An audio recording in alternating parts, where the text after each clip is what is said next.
Hey out there, YouTube community. Yours truly here. I'm still on semi-hiatus, and I know this year and even this month marks the 10th anniversary of one of the best Batman games ever. It's, one of the later installments of the Batman Arkham video game franchise. This game, yeah, of course we had, 2009 was Arkham Asylum, the original, and then 2 years later, Batman Arkham City came out. And then we had Arkham Origins, the prequel to both the first two games, and even the one I'm about to talk about here in a minute. Yeah, Arkham Origins, that came out in 2013. And then a year and a half later after that, it was the 8th gen of video games on the Xbox One and PS4 in June of 2015 was Arkham Knight. Now, Arkham Knight, this one's probably not really as powerful as Arkham City. Arkham City was, in my personal opinion, the best of the Batman Arkham video game franchise. But Arkham Knight is still a very great game in many regards. I mean, it was still getting updates even up until like a couple of years ago even. And this game has just been around forever, and even its graphics and everything, very ahead of its time. I mean, even for early 8th gen, I mean, this is like one of the video games, not just a Batman game, but a pretty much video game in general that had a more realistic look to it in terms of its graphics and atmosphere. It took the open world aspect to a whole different level. It's like you had more control over what you wanted to do in the game, like what mission you wanted to do and all that. I mean, of course you had to have leads, very much like in Arkham City, but it seemed like the ball was always in your court and you had more power over Batman, what he was to do next and everything. Like in Arkham City, it seems like you had to wait a longer time to get leads on the bonus side missions. And you had to complete most of the main story to even pretty much find more of the Riddler trophies. In fact, some of the Riddler trophies even on the main storyline. I mean, until you actually beat the main plot of Arkham City, some of the Riddler trophies wouldn't even appear actually. And of course, on Batman Arkham Knight, unlike Arkham City, where in Arkham City you had to beat the main plot to find all the Riddler trophies, you only have to find 243 total. You don't have to find a minimum of 400. Well, of course you had to collect all of them in Arkham City if you got the launch edition of Arkham City. You didn't have the Game of the Year edition or any of the DLC that involved playing as Catwoman. You see, that was a big lifesaver for Arkham City when it came to stopping the Riddler and doing the Riddler side quest, because the Game of the Year edition and the DLC with Catwoman, you got to collect the pink trophies and complete more of the challenges and stuff with Catwoman, so that made things simpler. And in Arkham Knight, when it came to facing the Riddler, he has Catwoman held hostage, so that way it's more challenging for Batman to come and stop him. Not even DLC can you free Catwoman from here, and there's no pink Riddler trophies lying around, they're just all green. It's up to Batman to find every one of them this time and to get Catwoman out of that collar. I actually met Grady Lyle, who voices Catwoman in these games, and I told her that I was a big fan of the Batman Arkham games and stuff. And see, I was a little late to the party playing Arkham Knight. I didn't really officially get that much into it until 2019, even though I got my first Xbox One Christmas of 2016, and Arkham Knight was one of the first games I bought for it. Back then, I didn't really put much effort in my gaming at the time. I was a big wrestling fanatic, keeping up with a lot of stuff with the Attitude Era and WCW Monday Night Nitro and all that. I was binge watching a lot of stuff. Plus, I had limited internet and couldn't connect to the servers all the time, so I kind of had limited. But then I ultimately just got more into it. I got the PS4 version, and I even played it a lot offline and stuff, and I played through it, beat it, and I've even gotten complete 120% on Batman Arkham Knight. This is like the only Batman Arkham game that I've played that I've completed the entire thing with. Every side quest, every bit of the main plot, everything. It's the only one I've gotten done 100% so far. I mean, I've beaten the main stories to both Arkham Asylum and Arkham City plenty of times, as well as I've even beaten the main story to Arkham Origins. Now, I would have to say that Arkham Origins, I mean, it's a lot better of a game than people actually say. And it even shows you more of like how Batman was during his early run as Batman and stuff, especially in the Arkham world, because the Batman Arkham universe like fits the comic and the whole vibe style of Batman, alongside Matt Reeves' live-action movie that came out a few years ago. It's like, these are like two of the Batman adaptations that are like completely matching to the comic and accurate to how it's really supposed to be. Like, everything else Batman is just, like either if it's an animation or something, it's like the people who created it and stuff just pretty much made their own interpretation and imagination and creativity for it, and it's like they weren't really entirely spot on with the comics and stuff. A few of it was exaggerated and all that. This even goes for like the movies and stuff too, like Joel Schumacher bringing all those colorful neon images and like Gotham and stuff, like those lights and all that, and adding those parts to the suits and stuff because he wanted Batman to look like an actual creature rather than just like a man in a costume who goes out fighting crime. He wanted to be like an actual bat creature thing that could actually experience stuff like that. Like he was like going, like Bruce Wayne was trying to put more fear into his enemies. But yeah, I will just go on ahead and say, when it comes to Arkham Knight, I mean, the plot was really amazing, because Batman realizes that now that Joker is gone, and all the rest of the villains had a plan of their own to like make Gotham their own territory and stuff, because they know that now that Joker's out of the picture, or is he, the villains can just wreak havoc all the time, and they don't have to compete with the Clown Prince of Crime. They can each do their share, find ways to get Batman out of the picture, and of course, we have the new enemy in the game, none other than the Arkham Knight, who this game came out 10 years ago, so I'm going to go on ahead and just shoot this. The Arkham Knight turned out to be the second Robin of Batman, Jason Todd. And, seeing as the fact that Arkham Knight is like probably a much more intense version of the Red Hood, it probably didn't strike some as odd to find out that Jason Todd was in, of course, the Arkham Knight. And, luckily enough, the Arkham Knight does transform into Red Hood. He is redeemed even, by the very end of the main plot of the game, before Batman is forced to reveal his identity as Bruce Wayne, thanks to Scarecrow and everything, and him holding Commissioner Gordon hostage. It's like to save Commissioner Gordon, to save Tim, he had to make himself as vulnerable as ever. And this kind of, just goes to show you, that Scarecrow, since very much like Batman, he thrives on fear. He therefore knows how to make Batman vulnerable, even enough to expose himself to the world. And that's how the game, compared to like even Arkham Asylum and Arkham City and even Arkham Origins, Arkham Knight, it being like the final stage of the saga when it comes to like everything in the Batman Arkham world chronologically, Batman Arkham Knight is like the most profound of all the Batman Arkham games.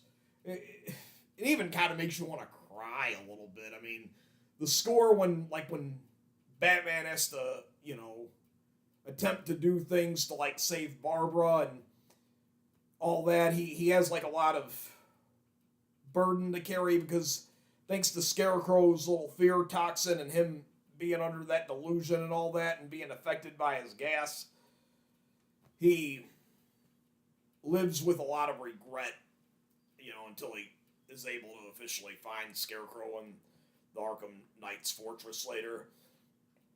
And that's when of course, when he finds Scarecrow in the Arkham Knight's fortress right there, and he discovers, he's of course able to save Commissioner Gordon this one time first, and he learns that Barbara is still alive. That's what I was going to say. Barbara did not die. Batman was just under that illusion that she was dead because, Scarecrow wants to understand what Batman fears the most. And, he kind of has a very difficult time grasping that up until, like, in this game, in this particular adaptation of Batman. But there are also other, subplots to the game that's pretty interesting, like the rivalry between Two-Face and Penguin. You see, Two-Face and Penguin, them feuding and all that, not really anything new a bit. I mean, they did kind of seem like friends at first when the game started, but nevertheless, they still had clashes and would butt heads still, despite the fact that they were working pretty closely in this. In fact, if you capture if you capture Penguin first, the dialogue between Penguin and Two-Face, actually is pretty different. I've done that before. I mean, normally I take out Two-Face at the banks first before going after Penguin and his weapon caches. But, sometimes it's cool to stop Penguin and his weapon caches first to get that change of pace dialogue that normally wasn't really supposed to happen. But, kind of like when you get right down to it, I think even compared to the Arkham Knight, I think Penguin's kind of more like Scarecrow's second in command when it comes to the villains doing their thing on Halloween night in Gotham.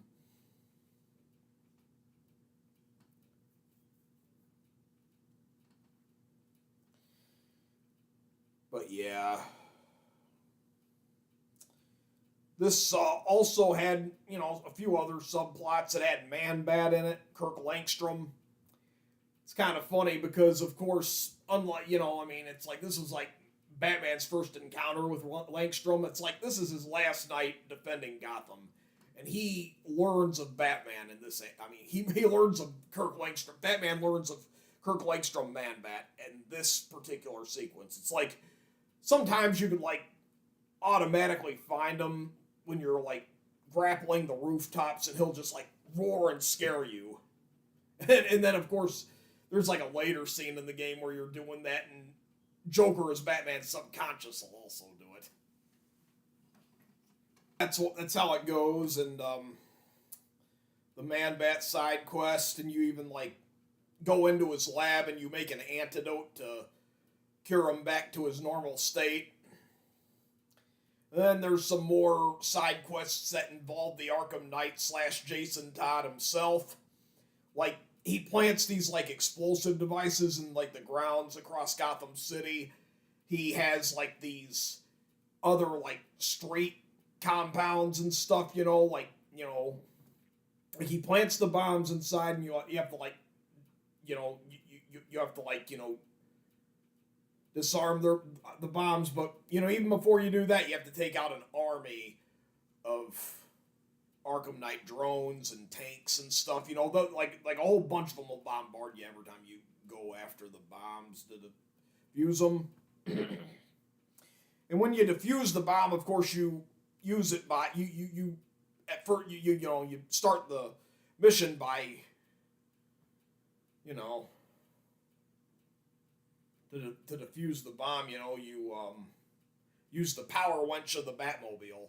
That's another thing about Batman Arkham Knight, what makes it so special. It's the only game of the regular 4 games where you get to ride the Batmobile. Even Batman Arkham City, you didn't have the Batmobile. And this put a new flavor on the game, it gave it a slightly different vibe and expanded on the open world concept of it. And you have Poison Ivy, an ally to Batman in this game, because Poison Ivy uses her giant plant and, expands it to counter off Scarecrow's fear toxin.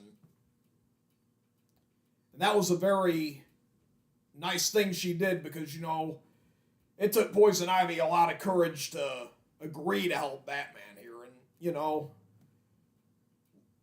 I think even like Alfred even says later after she sacrificed herself to save Gotham, that there was more humanity in her than what people were thinking.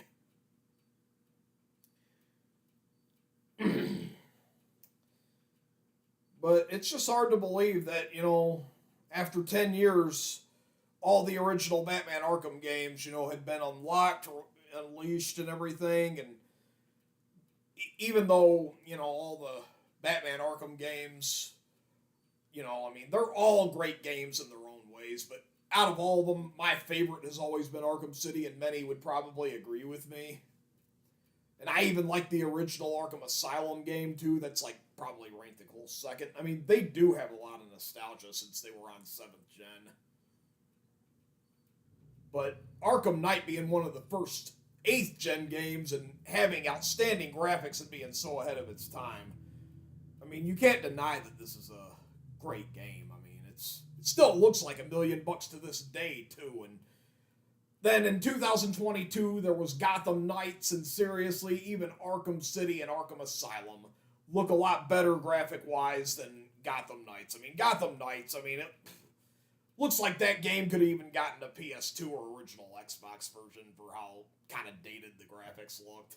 Because it took them a long time to, like, make the game. I mean, it's like they first announced it, like, in beginning of 2020, and we didn't even get it until fall of 2022, which, I mean, don't get me wrong, Gotham Knights is good in its own way. It's cool that you get to play as all of Batman's little helpers now that Batman's now out of the equation. I mean, Gotham Knights isn't linked to the Arkham series. Even though the game style and play, it's got that open world vibe, and you can explore Gotham even by riding motorcycles and stuff as the 3 Robins and Batgirl.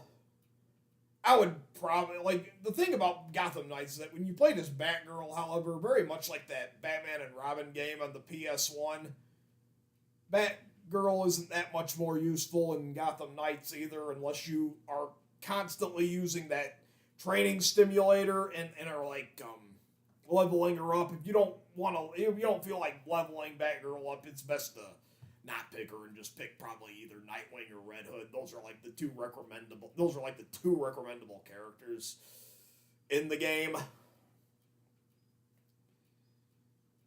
And I just remember years back, like back in 2010, for the first time ever, I played Batman Arkham Asylum, and I even got Batman Arkham City as a Christmas gift in 2011, and I've loved the game ever since. And got the Game of the Year edition. I mean, I traded my original copy for the Game of the Year edition on the 360, and even got Batman Arkham Origins. I got it not long after it was launched with my birthday money. And I still have it, and I still enjoy it. Yeah, even last year I posted a video of me playing some of it. I didn't even get to finish the walkthrough. Just got so busy.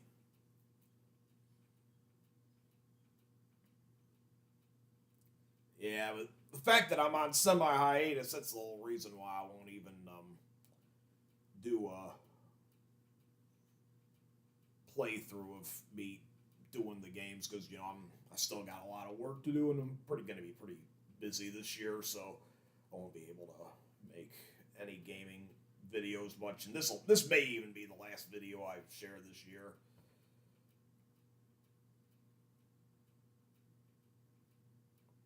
Yeah, more to say about Batman Arkham Knight after 10 years. Maybe I can go on ahead and talk some more about more of the side quests.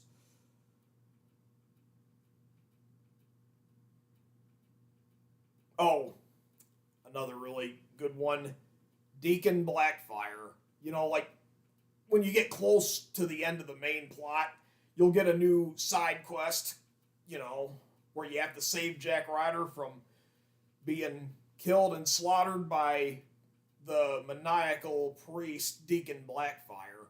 See, I never even knew of this Batman villain or anything, but apparently he's been around in, like, the comics since, like, the late 80s.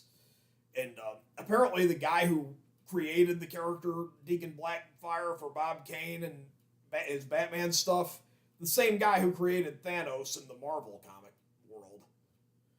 Kind of doesn't really strike me as odd for some reason either, even though there are some drastic differences between Deacon Blackfire and Thanos.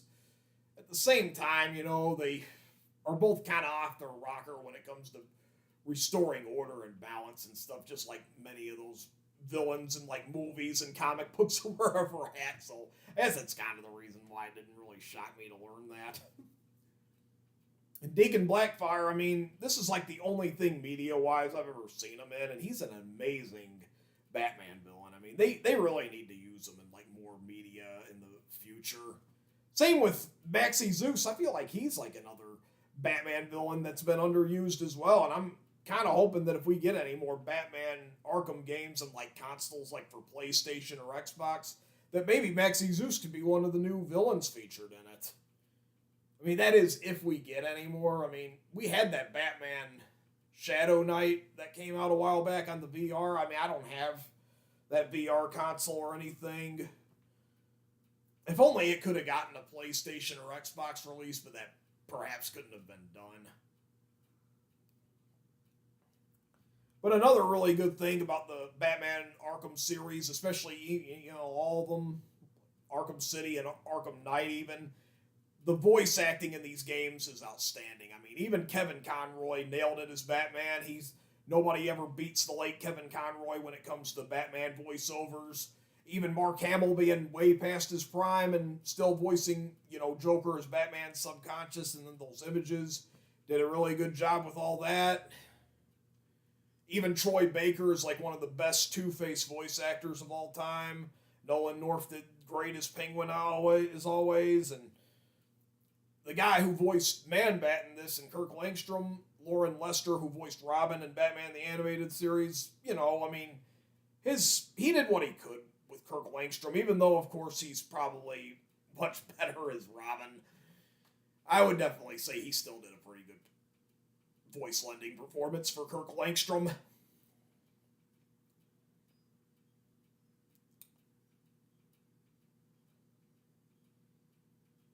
And, of course, you have John Noble, who was known for Lord of the Rings. He voices Scarecrow in this and does a very good job.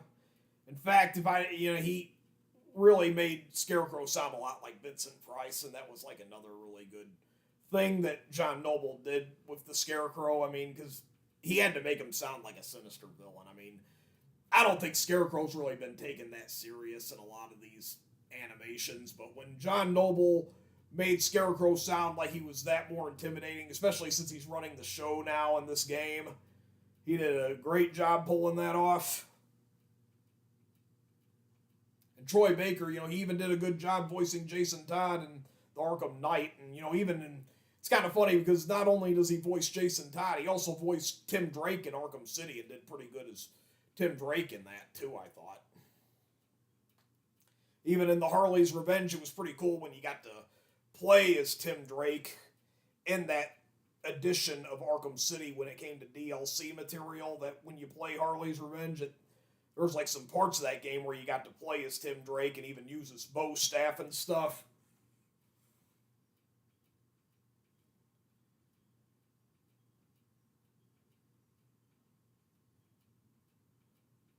And of course you play as Tim Drake at one part of Batman Arkham Knight.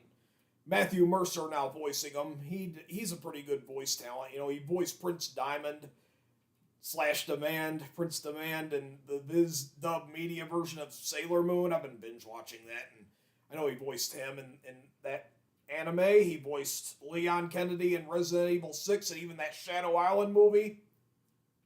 He's a pretty good voice talent from what I've seen of him, and even he did a good job voicing Robin in this. And the way they made Robin in Batman Arkham Knight, they made him look very similar to how Chris O'Donnell did when he played Dick Grayson Robin in Batman Forever, which was released 20 years before this, so it makes enough sense that they would probably want to kind of capture on with some Batman Forever nods regarding the Boy Wonder.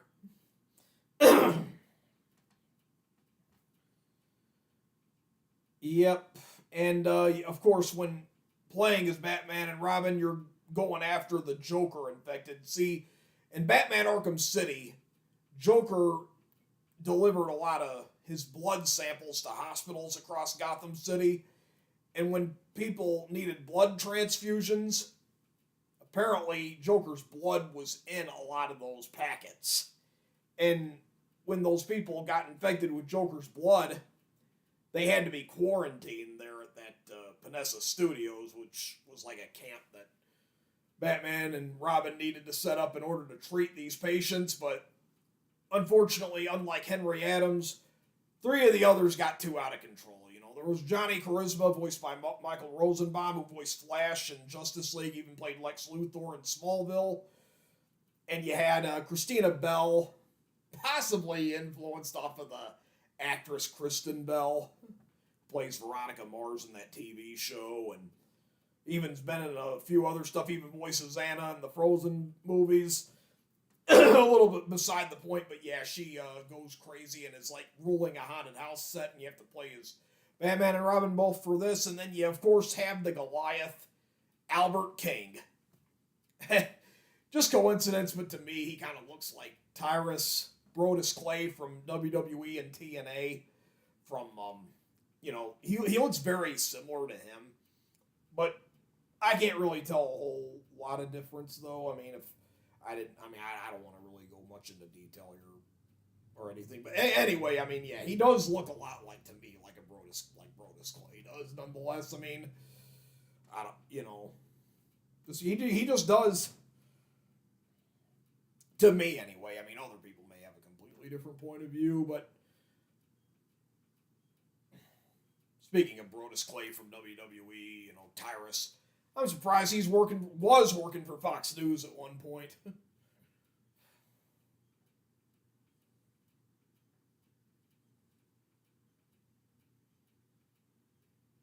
He might still be, I don't know, but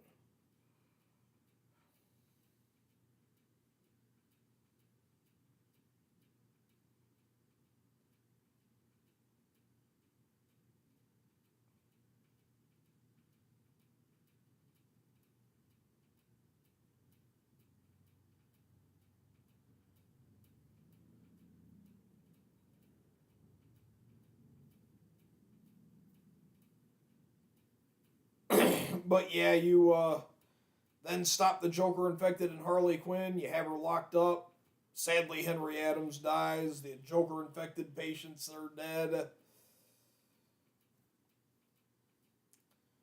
That's it for that subplot discussion.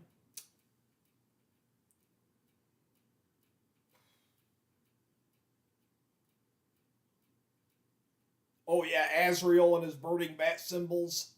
Those are some pretty good features, and you get to like even do those, stimulators and stuff while Batman tests Azrael's worthiness and stuff. And even like when it comes to that side quest, you can have Azrael either stay a villain or you could have him reform. And if you have him stay a villain, he ends up going to GCPD lockup, and he's locked up with all the other people in that cage in the middle of the main detention area.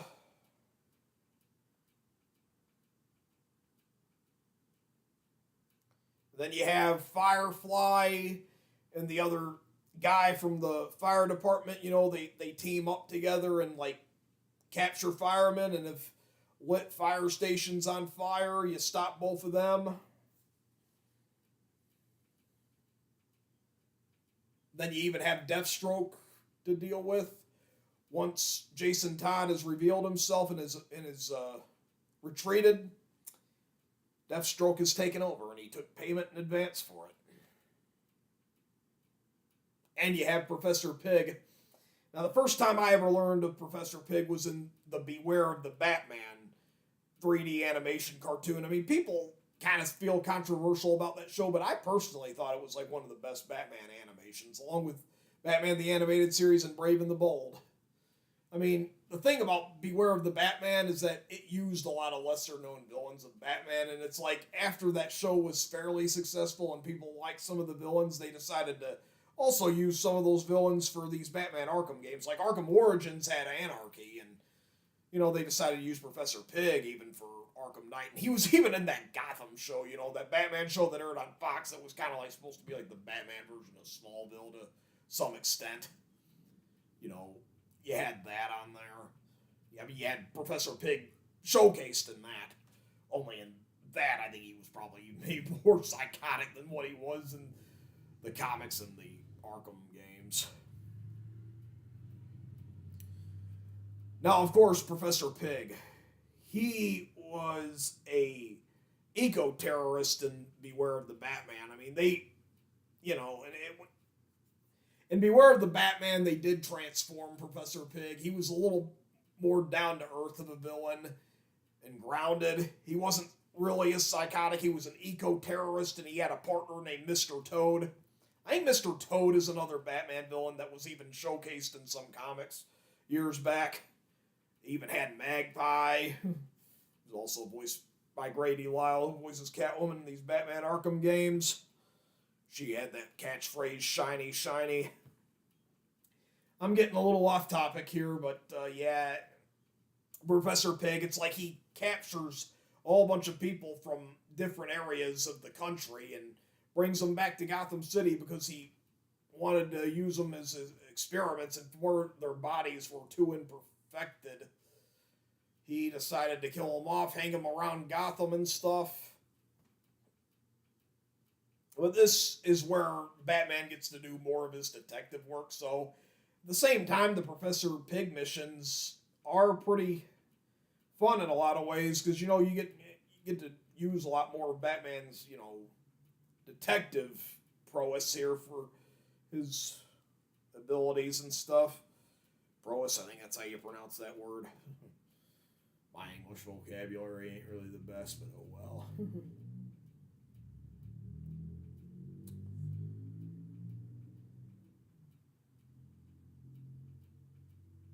And, of course, very much like in Arkham City, when it comes to going after the Riddler side quest and doing the Riddler side quest, you go around Gotham City, much like you did in Arkham City. You go around and you find these thugs highlighted in green. You interrogate them to find more of the Riddler's trophies and riddles and clues on the map.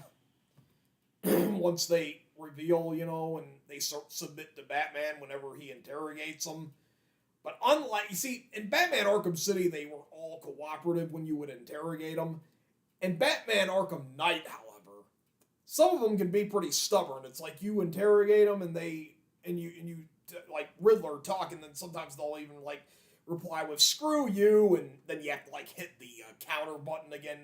Otherwise, they'll just run off and escape, and you've ruined your chance at least that time of knowing where some of the riddles are on the map, even though if you do take them out or if they run off, they do respond later, so you don't really have to worry all that much about that.